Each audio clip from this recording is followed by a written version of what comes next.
Mulai itu, filsafat pendidikan memiliki peran yang sangat penting dalam menentukan arah, tujuan, dan praktik pendidikan. Isu-isu seperti profesionalisme guru, perubahan kurikulum, globalisasi, dan kurikulum merdeka menunjukkan bahwa selanjutnya ada isu-isu kontemporer dalam filsafat pendidikan. Nah, isu ini muncul karena adanya perubahan zaman seperti perkembangan teknologi, budaya, dan juga kebijaksanaan pendidikan. Jadi pendidikan tidak hanya soal mengajar, tapi juga menyangkut tujuan, nilai, dan arah pendidikan itu sendiri kemana. Ada 7 isu utama. Yang pertama, profesionalisme guru. Guru saat ini tidak hanya harus pintar mengajar, tetapi juga harus memiliki kompetensi pedagogik, sosial, dan kepribadian. Tantangannya adalah bagaimana guru terus meningkatkan kualitas diri di tengah turunan zaman. Yang kedua ada sekolah bertaraf internasional. Sekolah internasional bertujuan untuk meningkatkan kualitas agar bisa bersaing secara global. Namun konsepnya dalam membuat kebijakan pendidikan. Setiap kebijakan yang dibuat pemerintah pasti oleh pandangan tertentu. Misalnya, tujuan pendidikan itu apa? Misalnya membentuk karakter atau hanya fokus akademik. Contohnya, kalau pemerintah percaya pendidikan harus membuat karakter, maka akan ada kebijakan seperti di sekolah.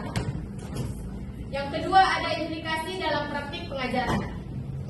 Sahabat juga berpengaruh langsung ke cara guru mengajar di kelas. Guru pengembangan pemikiran kritis dan refleksi dalam pendidikan. Jadi pemikiran kritis dan refleksi ini merupakan aspek yang paling penting dalam pendidikan. Guru dan siswa itu perlu dibiasakan untuk berpikir kritis terhadap berbagai permasalahan yang ada. Hal ini dapat dilakukan dengan metode pembelajaran yang mendorong diskusi, analisis, dan refleksi. Selanjutnya kepada moderator. ya, balik kami membuka sesi pertanyaan.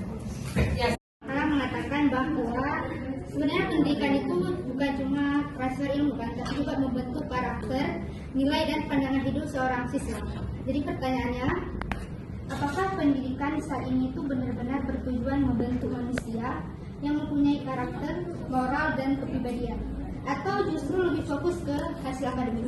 Jawabannya, pendidikan memang memiliki landasan filosofis yang kuat, tetapi kebijakan pendidikan di Indonesia sering berubah karena dipengaruhi oleh pergantian pemimpin, perkembangan zaman, dan upaya memperbaiki kebijakan yang dianggap belum efektif. Perubahan ini tidak selalu menunjukkan ketidakkonsistenan, karena tujuan utama pendidikan tetap sama. Yang berubah biasanya hanya cara atau kebijakannya.